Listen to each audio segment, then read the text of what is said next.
Welcome one and welcome all. We are live on Berryflow Upstream number 138. It is Sunday, February 26th. I was going to say the episode title, but I think let's save that for James. What is the episode title and why is it what it is? It's dedication, guys. I left Barcelona, Spain this morning at 11:30, and I literally just walked through the door not 5 minutes ago.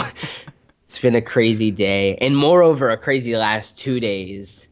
If you don't know already, I flew out to Barcelona with the BlackBerry team to celebrate BlackBerry Mobile and the launch of the device formerly known as Mercury, the KEYone. And obviously, we got a bunch of hands-on with the device while we were there, and just a crazy good experience. I'm rocking my 10th anniversary shirt from BlackBerry because the night before was an awesome party celebrating BlackBerry, and of course Steve Sistoli, who's over from the TCL side of the house, BlackBerry Mobile, who covers North America, brought the device over, and also there were some other devices floating around at the party as well. It was just a really, really good time, and shout out to Kevin over at BlackBerry for bringing all of this together for everyone, and all the other people that came along as well. Lots of people from the BlackBerry team were there, people from the forums, moderators, ambassadors. It was phenomenal, and it just brought me back. Like, oh my gosh, it felt like 2013 again. It's like 5 years, and it's like 5 years in the past, 5 years forward. And just by the way, I'm super jet lagged, so if I sound a little runny here, that's because it's been a very long day. The flight for me, itinerary wise, Barcelona to Miami, Miami to Jacksonville on the way back, and from Barcelona to Miami, it's a 10.5 hour flight. So I had a lot of time to think on this stuff. Just kidding. I was like half in and out of consciousness, trying to get comfortable in the seat. But I hear one of our biggest supporters has a birthday coming up at midnight tonight. So I want you all to go out there and hit up Alex because it is his birthday, for which this podcast would not exist. I love repeating that so everybody knows. But yeah, happy birthday, that. Alex. A little early here. Thanks, buddy. Definitely, man. Cool, man. I'm excited to jump into things. There's a lot that you and I haven't even had the chance to talk yet about anything. We've not debriefed any of this. Cool. Yeah, this is live for you guys like it is for us. So yeah. So KEYone, BlackBerry KEYone. The name. I kind of want to. Yeah, I want to start with the name, obviously, but I want to take it back kind of to just some of the general questions, because this is not something new, right? It's by any other name, this device has been around for like the past year and a half, right? In one form or another, right? Be it Vienna, be it Mercury, be it KEYone, it's been around, right? So we kind of know what this is, and that's kind of why I think the tone of the whole event hit people in a weird way, because we as the community, we know about this thing and we've heard about it for so long that our expectations continue to rise, but just the style of the event and everything was really, really phenomenal, Alex. Like, you've been to press events before. You've kind of sat in the room. You've seen how it goes. And they're so dry, right? They're so dry. And if there is energy, it's like in the middle. And then the beginning and ends are just kind of padding with like executives talking and kind of, saying their piece. And you saw the live stream. I mean, this thing was literally like boom, boom, boom. Yep. Go play with the devices. Yeah. Like, they didn't mess around. Like, the media was there. This was not an event for you to watch, Alex, or a general person to just go watch. It was for us. It was for the media to sit down, get what we need, and then go do our hands-on with the phones, So I loved that. But I want to go back to the name, KEYone. When you first read it, heard it, saw it, what were your impressions about it? It was weird. I guess I was just happy to see that it wasn't some type of like D-Tech thing. And then my mind immediately went to trying to justify why it's called a KEYone. I'm like, okay, it has a keyboard. Key. I get key. One. I don't know. Does KEYone have any meaning as a word? Is that even a word, or is that a made up thing? I don't know. It's not Priv, and it's not DTEC70, so like we're winning right now. Yeah. We can only go up from here. Yeah. No, well, what's in a name? Absolutely nothing. We've talked about this before, right? Well, let's rebrand BlackBerry 10. Let's make it QNX Mobile. Like, it's just a name. It doesn't matter, right? It's irrelevant. A name is a name is a name. It's something that no one else has, and it's good for them, right? Uh, the name KEYone, I don't think it needs to have any meaning beyond what you make of it, right? And if it's something that you'll latch onto in time, then it serves its purpose. You know, John Chen said it best. You don't rename your kid because he's getting bad grades, Yeah. hoping to fix any problem. So I really just think it's a heritage thing in my perspective from TCL, right? Because TCL and Alcatel, they have the One Touch brand, right? The Alcatel Idol One Touch and all these One Touch. And one seems to be just like a really key component of their type of branding and their stylization. And I feel like they brought that over and then brought the key, which is obviously the keyboard, device. That's obvious, and I think they married the two in a really interesting way.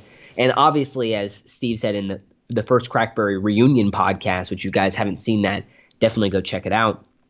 He said in there that the name would kind of be a cadence of devices to come. So it's almost like they launched the Key One, but in doing so, they're really saying, "Hey, there's going to be a Key Two." You know what I'm Yeah. saying? Yeah. So really clever in the naming scheme, I think. And Key One really grows on you. I think once you say it, it's the one with the keyboard, right? I mean, it has the cognitive connection that people need with it. Like Priv does not do that, right?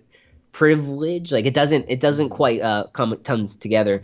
Whereas this really does, I think, in an impactful way. And I think it's a turn to form for BlackBerry in a sense, where we get back to that legacy of the numeric scheme, but we do it with the actual physical name of a device, right? So it blends like what we liked about BlackBerry Classic and BlackBerry Passport into something that has the numeric stuff that we liked, like Z10 and Z30. It kind of does both in a Yeah. really interesting.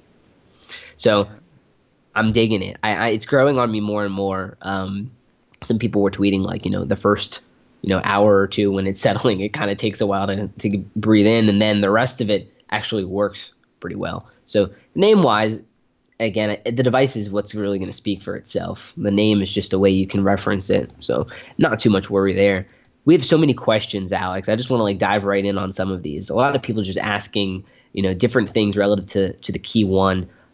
We don't need to go into too much depth on it relative to the specs and all that stuff because people will know what it is. It's been out, it's been leaked for so long. So Caleb here asks on our BBM channel, which previous BlackBerry keyboard would you most closely compare to this one? None of them, Hmm. literally. Hell, I brought a Passport SE, I brought a Classic, I brought a D-Tech 60, and I brought a 9790 Bold. It felt like none of those keyboards in a good way. It almost took ideas and aesthetics from all of them and put them into one. Really, really interesting device from a keyboard perspective, and I think it's a nice keyboard. It feels like a 4-row keyboard, which is to say it feels in typing, the way you type on it, you're going to type on it the same way you would type on a Classic or a Priv. But the way the keys themselves actually feel is unlike anything I've tried in a BlackBerry. I'd say if you think back to like the Porsche design 90, what is it, 80, the 83 version with the like glass keys, that like Hmm. glass plasticky looking key, that's the feel of the actual key. But then it has the contour and shaping of a Passport style key, but then the Yeah. layout of a Classic keyboard, and then the touch innovations of a Passport. It's all over the board and in a really good way. Um, so Caleb, to that question, it really doesn't compare to any. You got to go hands on and feel it for yourself. It's really unique, and I really enjoyed it. David asks here, what was the general reaction in the room? I guess the post meetup and price point, given the specs. Kind of asking more about there. So Alex, I want to bring that over to you first. What was your reaction once you kind of absorbed all the information relative to the price? We're talking $549 USD, also launching a month out from the date of the event, right? Availability begins globally in April, which means it's going to be a longer rollout to the whole world, right? Hmm. And then the specs that are obviously in the device, kind of this mid-range to high-end set of specs. What were some of your perspectives there, Alex? Yeah, I mean, I obviously what they're doing here is trying to build a niche product. So I understand the pricing for it.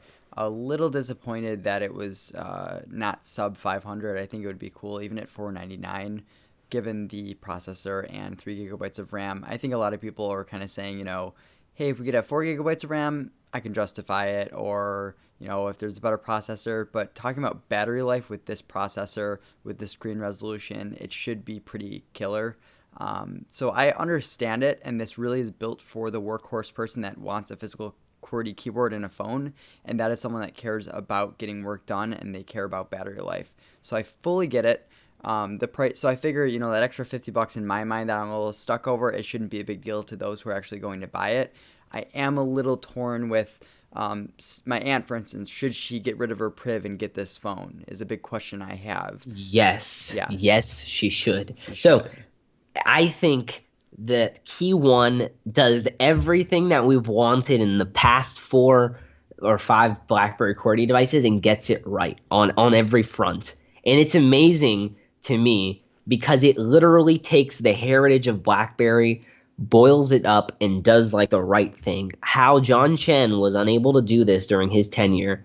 I know there's a lot of stuff in the works, right? And he just kind of went with it, so to speak, and maybe that wasn't the right strategy. Maybe he should have stopped, thought about like really what we want to do next. But I think he brings everything together in such a good way. Pricing wise, I want people to watch Mr. Mobile's review of, or really his hands-on, not even his full review of the actual KEYone. It's phenomenal, and he makes a great illustration of the pricing model and the performance as well when we're talking about the 625 Qualcomm chip, right? Motorola Moto Z Play is a device that you can get for around $400. When it launched, it was around $399, $400 plus, $450 even, right? And now it's been discounted since. But that's running the 625. It's actually Mr. Mobile's show phone, meaning for Barcelona and his trip, he's using it as his dedicated phone because the battery life is great, the performance is solid. That is all people really want in a phone, right? Can it multitask? Is the performance good, and does it have good battery? The rest, this high end, in the 82, the 821 processor and the 835, like you don't need bleeding edge to get good performance in 2017. You don't. And really, since 2015, we haven't needed to, right? Once we got past the 808 and kind of the weirdness there, and we got to the 810 and we got past some of these, the processors have been phenomenal. So the 625 is a very solid processor. That being said, right, 4 gigs of RAM would have been nice. Again, when these SoCs are built, they're built with a complementary set of RAM for optimization's sake, right? So that 3 gigabytes of RAM is built for the 625. They go in unison so that optimizations can be done. Otherwise, you have to rewrite the AOSP and rebuild the OS basically to better, align itself with the specs on the device. So, this is a device, the KEYone, that's going to be rated at like 33 hours plus of phone time, of talk time. That's crazy. Kevin over at Crackberry put out a tweet, and he actually mentioned this when he was with us one evening, the day of the event when he was on stage emceeing the whole thing, right? He was using the phone quite a bit, blase.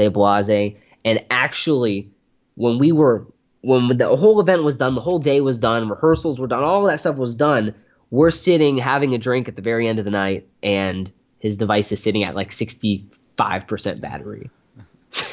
I mean, This is phenomenal. It speaks for itself. So, yeah, you're going to get killer battery life out of this thing. Easily like a day and a half to 2 days, and that's pretty impressive, right? Again, I think what the KEYone's asking a lot of people to do is go back and really assess what you like from BlackBerry, because all of that's here, right? We buy these Prevs and we buy the Passports because of the excellent battery life, classic included, right? We get it for the LED light. And yes, guys, it has a multicolor LED light. It's not red or white or red and white. It's all 3 color spectrums. It's all there. I saw it go blue, I saw it go green, red, and also white. So you've got the full gambit there. And again, I say this because what I said earlier holds true. They took everything we've loved about all the past BlackBerry QWERTYs and did it all in one phone. And they did it really, really well. And it's just smart device. So, David, I hope that answers a little bit of your question. What was the general reaction in the room? Again, we weren't excited about it from a media perspective because we've known about it for so long, right? Alex and I just grew tired of talking about it really at some point over the last couple months because Everyone in the room knew exactly what was announcing. It was Yeah. like, give us the details, right? Give us when it's going to be available and the price. Like the Yeah. last like two little things we didn't know.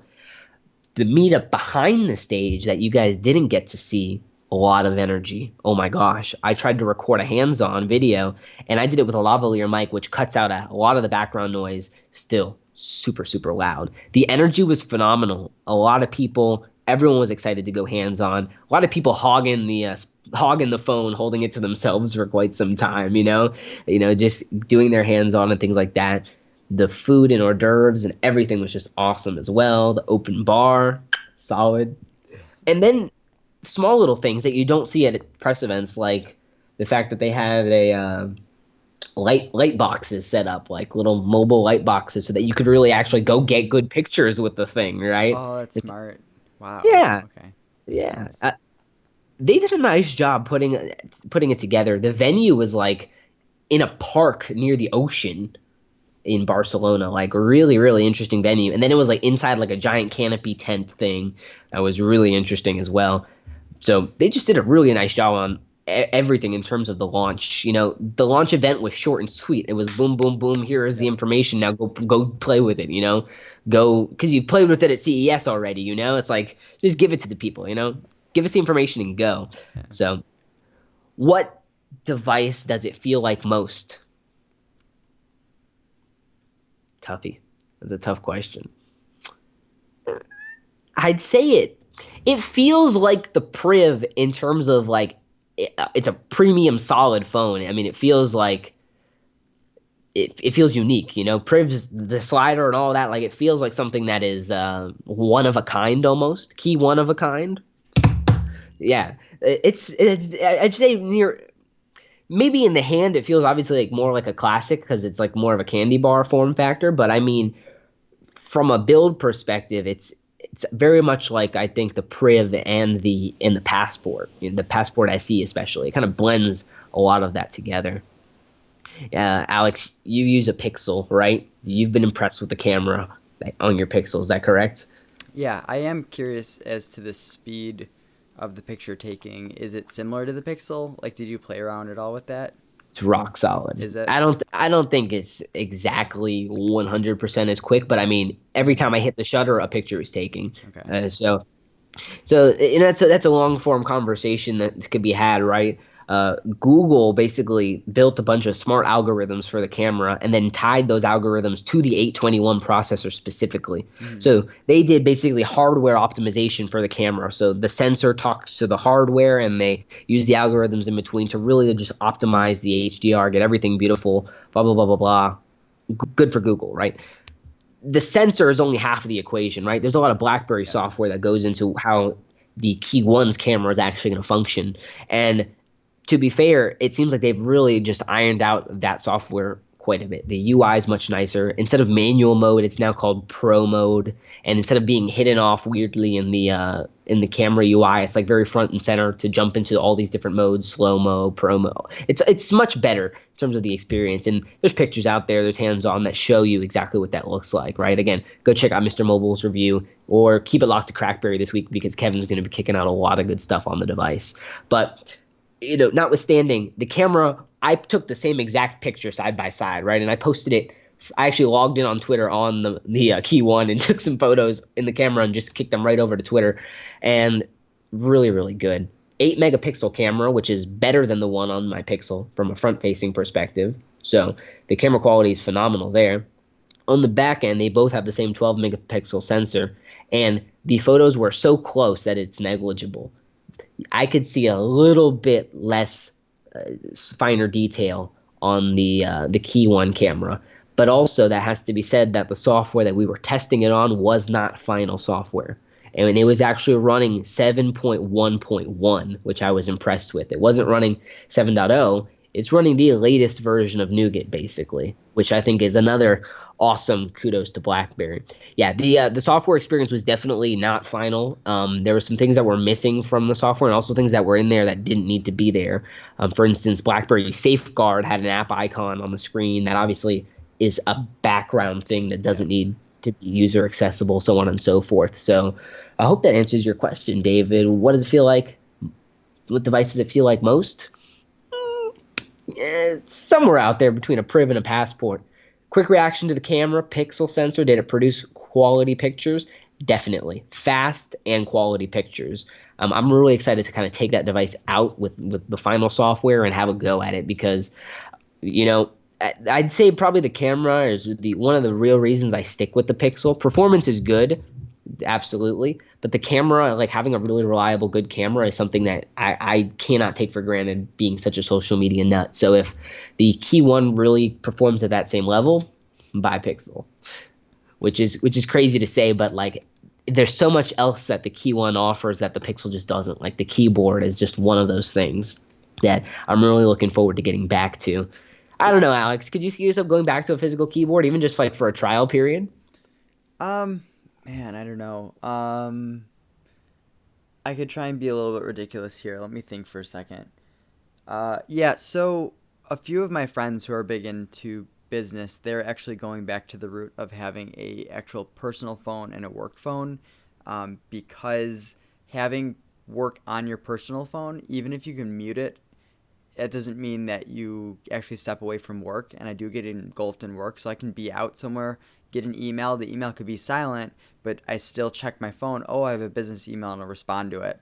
So Mm-hmm. maybe I can justify eventually having a work phone and a personal phone, and something like the KEYone would definitely be the work side of things because I would be doing emails from it and things. So right now I'm just kind of thinking about that. That's kind of a personal decision I need to make in general. But if I did think of a work phone, it would absolutely be a physical QWERTY keyboard phone. I don't see why I wouldn't do that. So I definitely will check it out. And it's so crazy because I think that's the exact user they're going for. They're going for the person who was given a corporate iPhone or Samsung, Mm-hmm. and they want to say, "Hey, there's other options out there, and they're just as premium, they're just as performant, and they're just as secure, if not more secure." Right? Because BlackBerry really just enables you to be in control of that security through DTEC and all the other layers that they have in there. The fingerprint sensor embedded in the space bar, and the fact that there's an LED light on either side of the fingerprint sensor to show you it's there, to like let you know. Little tiny details like that have been thought of, right? When BlackBerry handed the design over to TCL, TCL changed things, right? They were like, okay, well, good, cool phone. This is what we would do, right? And they added in those nice touches, so on and so forth. Super, super glossy chrome frets rather than the matte stainless steel frets that we're used to seeing. Again, these stylistic decisions were made purposefully to accent the device and give it that look and feel. So do you like that it has the glossy keys versus the matte? Because I do kind of like the feel of the matte keys on the Passport. So I'm a little bit torn. Like, do you like it more or less, or just, is it just really just a visual thing to you? It's absolutely a visual thing. One thing I'll say is it looks glossy, but I think it just adds to the aesthetic and the more premium feel of it all. I don't think it detracts from the feel, the actual like physical feel Mm-hmm. of the key, because it's still a plastic key. Mm-hmm. It's still what it is. One of the things that I've noticed is that the keys feel lighter and almost a little bit less substantial than the click you're used to getting on a Classic or a Passport. But I think that aids the fluidity of the whole typing experience on the 4 row, because sometimes when you're on a Classic and your fingers are so tightly crammed, you kind of get you almost hurts after a while, like a long time typing on it. Like your fingers get cramped because you're typing in such a fine area and there's not a lot of travel. Whereas with this one, it's so much lighter to type on and it's a little bit wider that I think the keyboard experience is much better. Again, I haven't gone on hours and days with the keyboard, right? We tried it over 2 days more or less. So reservations to be had notwithstanding, I think the keyboard is a win on this device. I don't necessarily like the glossy look. I agree, matte looks Yeah. nice, but weirdly enough, matte, whenever grease gets in body oils get on the matte finish, it's very obvious, right? And it's really a pain to get off. Now that the keys are glossy and plastic, like removing that really quickly is almost just like wiping your phone screen. So it's actually going to be easier to keep it clean longer term, right? It may look more, smudgy and things over time. But I think it's going to be a lot easier to maintain and keep, which is going to be nice. So what about the feel of the phone? Because it looks like it's a very solid phone. Yeah. And it to me, like, really the sides of it and everything really remind me of an iPhone in a good way, though. Because, like, for instance, That's an argument I made, Alex. I mean, we look at the market right now, right? And I hate iPhone, right? For now. they're sleek, but that's the thing. Like, the sides to them, like, holding it in your hand, it feels like a very nice, substantial, solid phone. That when I say, like, that looks like an iPhone to the sides, like, I mean it in a positive way. That's one of the things Yeah. that iPhone does really well, in my opinion. And then you hold your Pixel, Alex, and it's the same feeling, right? Yeah, I mean, it's similar. I do still feel like iPhones are more solid than even the Pixel. There's something to I don't know how to explain it. I have two client iPhones right here, so it's like it's cool because I get to play around with them, and it feels much more solid than the Pixel even. Just like it feels, I don't know how else to say it, but solid. It just feels solid, you know. From Like, from an aesthetic point of view, right? Look at what the market is doing.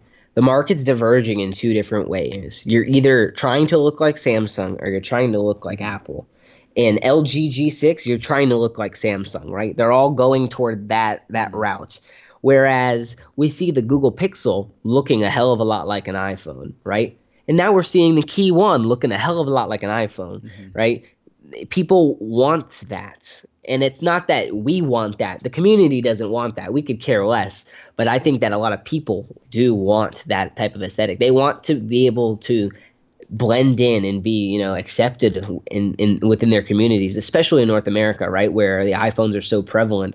And I think the KEYone is just, again, going to speak to those users who maybe already have an iPhone, like the aesthetic, think it's solid, but want a keyboard. Yeah. Boom, here's your option. And it's an easy migration over, I believe, from there to really blend those users into that demographic.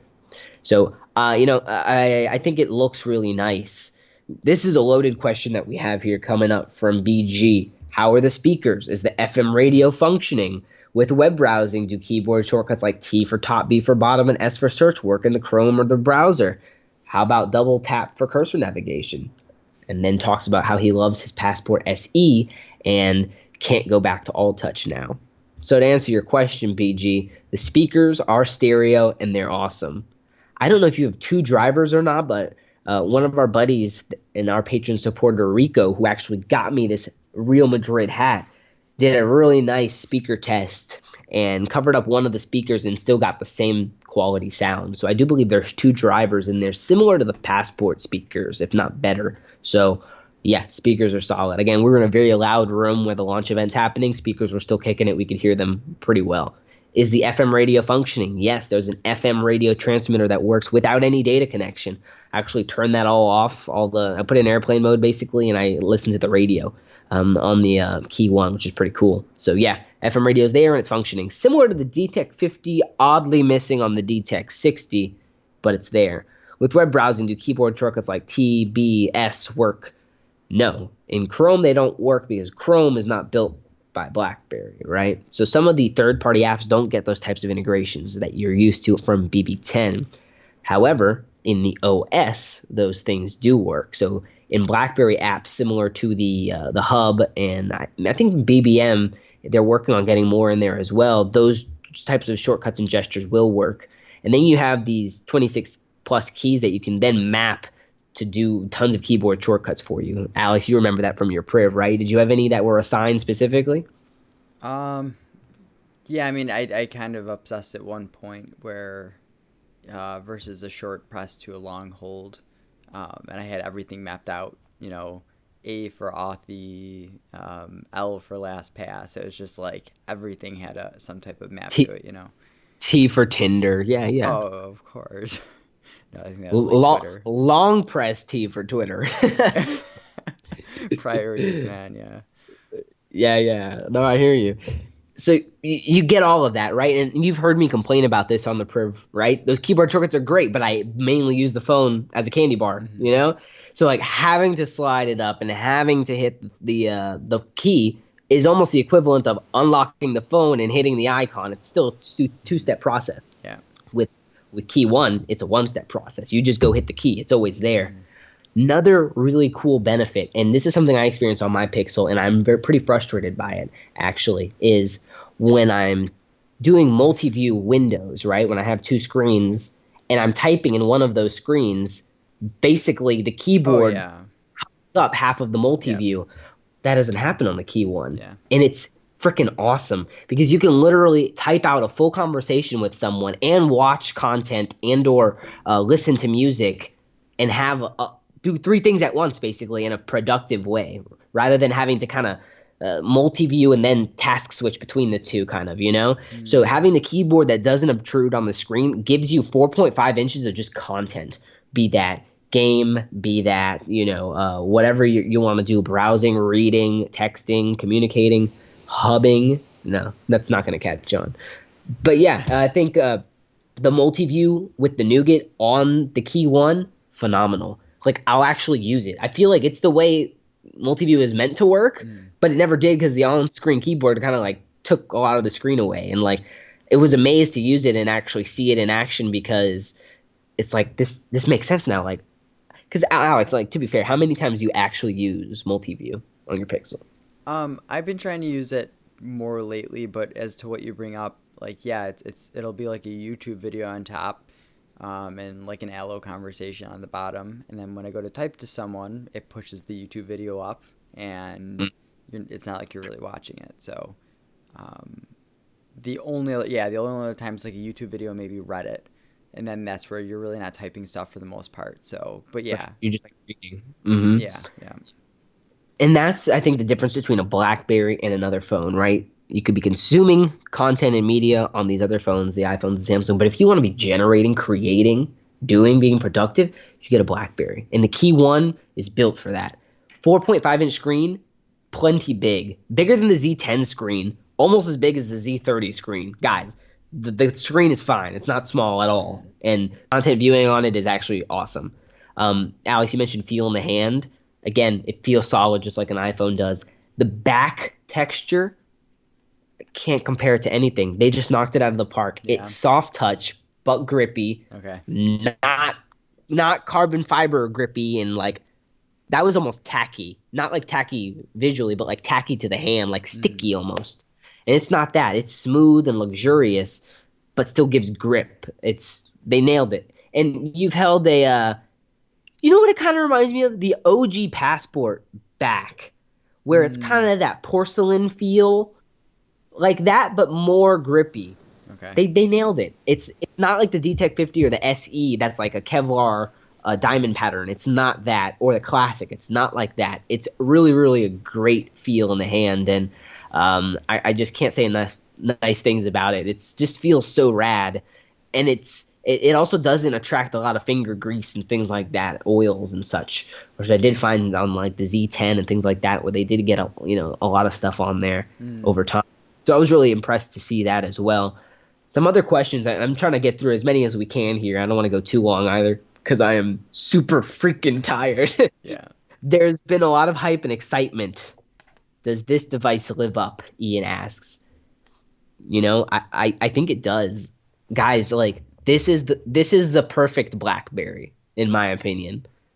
It hits to BlackBerry's core roots, like what a BlackBerry is. Yeah, know? this is the most BlackBerry that has released since 900. Straight up. I can see it. Like it has no deficit from the core BlackBerry experience, right?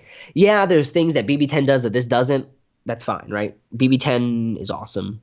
BB10 is around and it's going to get another update, right? BB10 is cool. This device, the KEYone, literally checks every single box that you'd want on a BlackBerry. It doesn't compromise really anywhere. I think it does live up to the hype and the excitement. And it's been like just a consolidated growing of interest and a sustaining of interest, right? I was really worried that after CES, not a lot of people would be keen to go look at what KEYone would become. Yet the press event was packed, guys. Yeah, we're not clapping because we've known about the device forever. But you can bet we were all getting our greasy little fingers on it in the after party and having a great time with it, right? So I think the hype and excitement is real. I haven't seen a bad article about it yet. Not one outlet. The Verge was positive. Mashable was positive. all these iPhone loving sites were positive about it, right? Uh, Literally go out, show me, send me the bad stuff, because it's just trolling if they are. I mean, this device is so solid, and it finally like delivers on all the things we've wanted. So, I'm so pumped about it, and you all should be as well. Especially I think people who are still on BB10. I met a great guy, Ethan, mainly Linux in the CB forums, and he came in with a passport, and I actually tweeted about him while I was on my plane connecting to Barcelona. I said, guy with a passport I see on the plane looks really good. Later, I'd end up meeting him, and he'd be part of the group that I was hanging out with the whole time. And phenomenal guy. And Ethan, I think, got to that point after playing with the KEYone, and he's like, this is the device I leave my passport for, And this is the device I'm really going to give up. Because he had a priv, tried it, hated it, right? Handed it off to his woman. And, I think that really sums it up. This is a device that is a good migration device because it's the kind of the perfect form factor if you like QWERTY and you want to jump to like the next generation of BlackBerry. So someone says BBOS on it, BB10OS, I'm all in. Yeah, that'd be dope if like BlackBerry on the low is like, here, you can get a BB10 version too. It's not gonna happen, but it would be cool. Do you feel any lag? How is the multitasking? So I believe Blaze and Kevin did this test at the after. Again, it was a long day, guys, so the details are a little murky. But I think Blaze and Kevin did a test, and the KEYone loaded the hub faster than Blaze's DTEC 60, and that runs at 820 versus 625. So again, performance here is pretty solid. Multitasking from when I tried again, doing 2 split views and then typing and watching a video. In my tests, everything worked well. I mean, I couldn't complain. And that's something I liked about BB10, right? That YouTube would just play in the background and I'd be able to do something else. Well, now on this KEYone, I can do that and have a full YouTube experience, not a browser YouTube experience, right? Like the full-blown YouTube experience. And, I think it's a really solid offering that they have there. Ezub, yes, he's just answering a question. Sorry, Ezub. After participating in the Crackberry forums, I learned many of the fans of the physical keyboard did not know about the spacebar doubling as a shutter button for the camera. I suspect that many of the reviewers don't know about that either, as no one demoed that in their reviews, unless the KEYone doesn't have that amazing feature. Does it? It does. Now that it's also a fingerprint sensor, it also still works as a shutter. So you have many different shutters. You can use the button, the spacebar, all that's there. Did you ever use that, Alex, on your Priv? Because you'd have to slide out the keyboard. Yeah, because normally you're going to be holding a phone like sideways. So yeah, for you to do that, it would be slid open and held sideways, and yeah, that didn't really make too much sense so often. A few times I'm sure I used it, but I remember there was one time where there was a tree, right? There was imagine my box is a tree, totally right? I know what you're saying, yeah. And what I did was I put the Priv around the tree and I slid the screen out so I could see what the image was and then take the shot. The one use case there was ever for a sliding screen camera phone, right? That's it. So yeah, the spacebar definitely works as a shutter.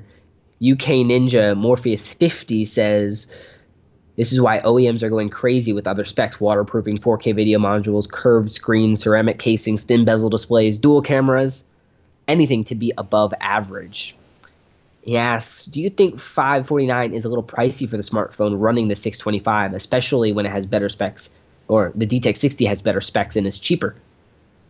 No. I think, again, I go back to the Moto Z Player, right? That $400 device running the same hardware, more or less, that we're running here. Same big battery, whatever. The performance is solid, really is. 3 gigabytes of RAM with that 625 is really, really efficient. Yeah, maybe you're not going to do really power-intensive gaming, but that's not what this device is for, right? You don't want a keyboard obstructing your gaming if you're into gaming.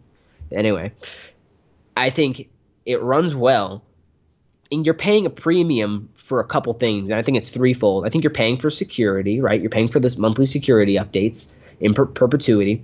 The BlackBerry apps consummate $12 a year in Hub Plus services, right? So you're basically buying into that as well on the device, plus the other added features. So security, right? The actual BlackBerry apps and services.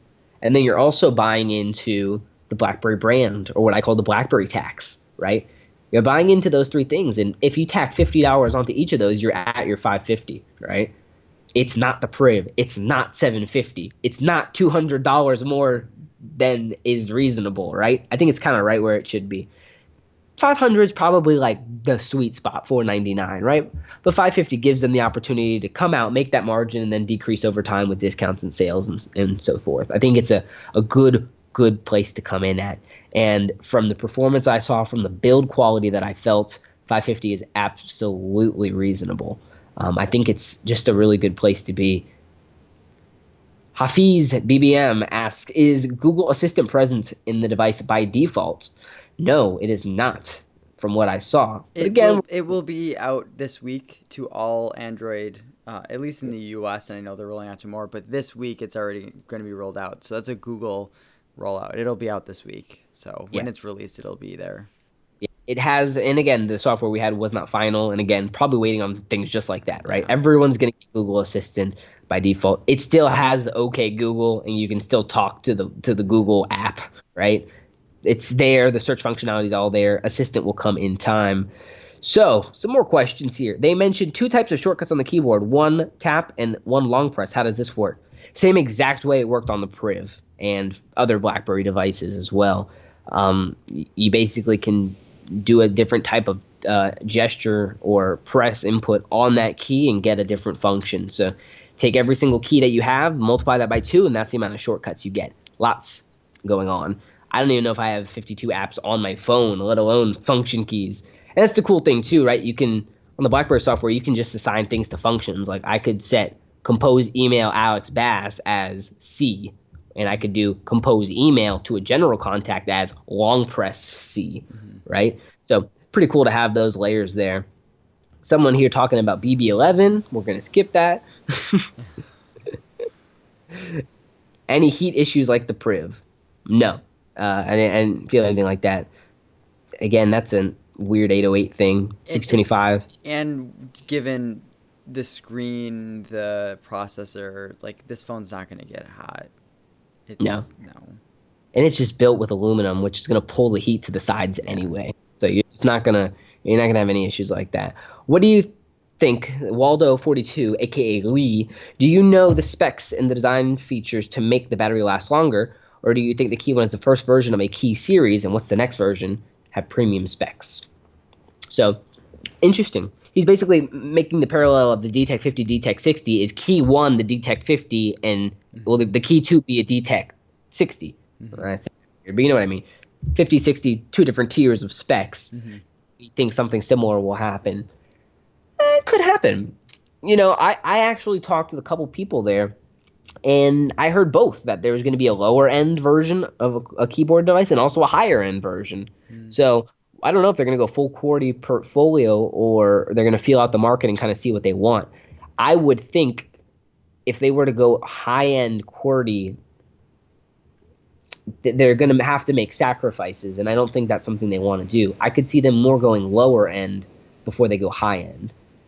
And that's just because the KEYone already is very premium, pretty pricey already. And I think, I don't see them going for like a $700 phone, you know, just to have the 821 and 4 gigs of RAM, you know? It's like... they would have done it in this phone if that's if they were going to do. Yeah. I don't think we're going to see a higher end QWERTY device in 2017. No. I think we'll see like a Q5-ish lower end device at maybe $300 or $350, and that would be, you know, a fleet of QWERTY device that they issue to people, and maybe it takes some of the design aesthetics from KEYone into Key2. How quick is the fingerprint scanner to unlock the device? Did it have use in other apps? So these were demo devices that we trialed, or devices that were like already assigned to someone, right? So for a lot of it, we weren't able to like test our own fingerprint, but what we saw, lightning fast. And that's what you expect on a fingerprint sensor in 2017, right? It's got to be quick. Otherwise, why do you have it, you know? It's really, really helpful. I like it on the Pixel. Literally, I had my boarding pass kind of on, but I would shut the phone off for battery, and I literally held my blank screen right above the scanner for the boarding pass and just tap my finger. The screen lit up and scanned the badge immediately. So really convenient to have it there. KEYone, it's right on the spacebar. I like it there. I like it because it also was that way on that Samsung S7 Edge that I tried, so I was pretty familiar with how that felt. I also kind of want the spacebar to be a home button, but then there's also a home button above it, above the keyboard, so it's kind of weird. I'd like that though. Does the screen aspect work for you, or is it a little bit weird? Yeah, no, it doesn't feel weird at all, actually. And I was kind of surprised by that. 4.5 inches just works, really does. What about you, Alex? You think that's a little small? I mean, a lot of these phones are big these days, like phablet size. No, I think realistically, yeah, a lot of the time when you're using your phone anyway, the keyboard's out. Not, I mean, a sizable amount of the time, at least if you're using it for messaging and things. So in that area, you know, you actually see more of the chat while you're typing, which is actually kind of nice. And then I very quickly got used to the Passport when I was playing with it, and I think I would actually prefer this aspect ratio more than the Passport. And it plays to the Android apps. And a lot of these Android apps are scalable in the sense of I could probably pull one up really quick where if you do the multitasking, so I'll pull up Google Maps, for instance, and then I'll pull up, let's say, Chrome. So the thing is, these apps are built so you're able to do, see like 3/4 and 1/4. So really, it's like these apps are already built as if you're just using that and pretend that that's a keyboard. So it's like a lot of these Android apps are actually built for that aspect ratio now, which is great. So I don't really have a problem with it. I feel like Android 7 finally gets it to the point where it's built well for the phone and it'll work well. So I don't have a problem with it at all. Yeah, I'm using a Pixel. You're on the XL. I'm on the standard Pixel, which is 5 inches, and literally like 4.5 to 5 is not that big a difference. So it's like I'm already using that screen ratio in my mind, Yeah. right? So it works for me. And, you know, it's not an OLED panel. It's an IPS full HD. It looks awesome. I had no complaints whatsoever. And TCL has been known for really good screens, right? We've seen that in the DTEK 60. We've seen that in the DTEK 50. So they've got great screen tech. They're big in TVs. I mean, they can make a good screen. So I'm really impressed with the 4.5 inch. I think it works really well. So hopefully that answers your question, Waldo. BlackBerry Passport versus KEYone keyboard, pluses and minuses.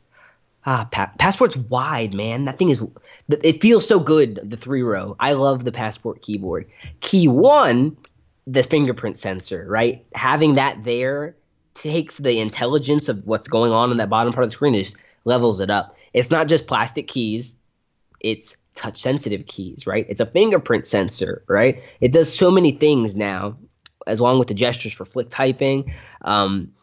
Passport was wide. The KEYone is just weirdly glossy, just a visual thing that maybe it'll grow on me, I'm sure, in time. John says, like to see the classic side by side. How does the keyboard compare? John, definitely keep an eye on crackberry.com. All of those requests will be answered in short time. There's going to be a lot of content to cover this device headed up to the launch in April. So definitely stay tuned. I've taken that very picture, and I'll make sure it's out there for you. So I'd love to have a comparison between the KEYone hub and the BB10 hub, what's missing, etc. You know, I don't know if it's missing so much as just different, right? Yeah, it's a different OS, so the hub's different. It's not as integrated. It doesn't feel it's not as core to the experience. It's more of an app, and that's really the only difference in terms of like notifications and things and like Twitter notification. You click it, it opens up Twitter. It's all very similar. Definitely. You know, it's interesting because with the hub, it just got updated and it now has Telegram among with like everything else. There's so many things. So like it's getting more apps and more support than the BB10 one ever did. So from a pro's perspective, the Android hub has Slack, it has Skype, it has Viber, it has Pinterest, it has Instagram, it has Twitter, it has Facebook Messenger. I mean, it has all of it, right? Whereas the BB10 hub has, maybe 3 or 4 decent things that you'd actually want in your hub, aside from the stock ones that come built in, like text messaging and whatnot. So while things, they live in the hub and it works as more of a part of the OS on BB10, you get the flexibility of just all your social feeds that you could ever want on the Android one. And then, like Alex's favorite feature of the BlackBerry hub was custom view, where he could then filter that down even more and get a specific look at just the channels he wants to look at any given moment, right? I just want to look at my work emails, or I just want to look at my Twitter's accounts, or I just want to look at my social feeds. I mean, the custom view, dark hub, among with other snooze and location-based options for the BlackBerry Hub on Android are phenomenal. I mean, I don't use them because there's so many of them. Like, there's literally so many layers, but like you can snooze a notification to a location. So like I can be at home and be like, it's a work email, blah, snooze it so that when I'm at my work location, then the notification comes back to me. I mean, that stuff is powerful for business people. And then again, that's an ability of the Android Hub on, I was about to say the Android Hub on BB10. That's not what I meant. The Android Hub on devices like the KEYone. So, as a comparison, again, what we talked about, the KEYone Hub opened very fast and very quick, and the animation was very smooth on Nougat. So I think it's going to be a solid one. Speakers, audio quality, headphones, temperature, covered all of that, Peter. It's awesome across all of those things, camera quality included. RGB light covers all spectrums of color. Getting some repeat questions. Please tell me the dark, dodgy corners of the BlackBerry after party you burn. Yeah, sorry, Jay Bravo. I did not actually find a BlackBerry 10 device hidden in the back somewhere. Yeah, no. I wonder if we could, he says, accidentally dismantle a KEYone and rebuild it as a BB10 device. It's an interesting project. Someone out there watching, buy a KEYone and then put the passport in it and tell me how that goes. I might buy that device from you, actually. But I'm not going to pay $550. I'll pay whatever the passport's worth now, spec-wise. That covers a lot of our questions, which is good. Now we can just detox here, Alex. Yeah. Man, I'm just so blown away by Barcelona and all the people I got to meet. And some of them are going to end up watching this, and it's going to bring a tear to my eye. But networking with BlackBerry fans and in the community is such a good feeling. Like, my BBM exploded with maybe 15 new contacts, just like that. And getting to talk with these people and put a name to the face, it just means so much to me personally, because these are the people that I work for in my mind, right? This podcast happened tonight. Me Jetlagged is all hell for these guys, these guys and gals out there who support BlackBerry with such passion. Like, literally, we've talked so many times that when we started BerryFlow and why we did Upstream, Alex, to fuel that fire. And for me, at least, this event has done something to just reignite a flame that I don't think was dying or anything, but I think it had definitely been flickering and wavering, trying to kind of stay alive. And I'm just so impressed with what TCL has been able to accomplish with BB Mobile and the potential that they have. I wholeheartedly believe that they are aiming for the jugular of their competitors. I definitely feel that way. And it's just exciting to see that someone out there believes in BlackBerry the way we do, right? Maybe it wasn't BlackBerry themselves to believe in themselves to push it forward, but they believed enough in their brand to find someone to complement them and take them forward into the future. Like, this is not how I expected to be spending my 2017, right? And to be sharing all of that with you guys is the best reward I could ever have. So appreciate everyone who's here with us, ignoring the Oscars just to hear about the KEYone and spending some time with us as we get closer and closer to Alex's birthday. Hit him up for sure. Oh boy. I'm not a birthday person. BlackBerry, send him a KEYone for his birthday. I will take that. That's what we're gonna start a little fun campaign for you, Alex. It's gonna be a GoFund Alex a KEYone campaign. Get him back on BlackBerry. No. Yes, we're gonna get you back, because that's the dichotomy of work and play, right? And you're the kind of person who goes headlong into work, and then you're always there. If we could maybe split that up for you, you leave your Pixel for work, right? And then your KEYone for play. Oh, really mixing things up. Okay. He'll be out networking with his KEYone and text. He'll be with a girl like, "Hey, so can I get your number?" And really, he's already typing it underneath. He's already got it there. Oh yes. Okay, I think we're getting loopy here, man. It's getting late. Should we cut it off? Are we gonna have an after show? No, we won't do an after show this time. This was this impromptu piece of my life right now. Yeah. Again, KEY, capital, One. lowercase 1. Please. Yeah. If you see it online and it's not that way, fix it. Comment. Yeah. Let them know how you feel. Branding is important. Don't poop on that. Like don't spell berry flow or crackberry with a lowercase letter right there. Agree. CB Yeah. BF. Yeah, it's such a terrible. I'm so glad we killed Barry Flow. Okay. All right. Good night, everyone. All right. I think we're good here. We will see you guys next week, possibly, if you're lucky. If we're lucky, if we're still alive, we'll figure it out. Yeah, if I wake up by then. All right, guys. We'll see you later. Thanks for Thanks for tuning watching. in. Appreciate you guys. Peace.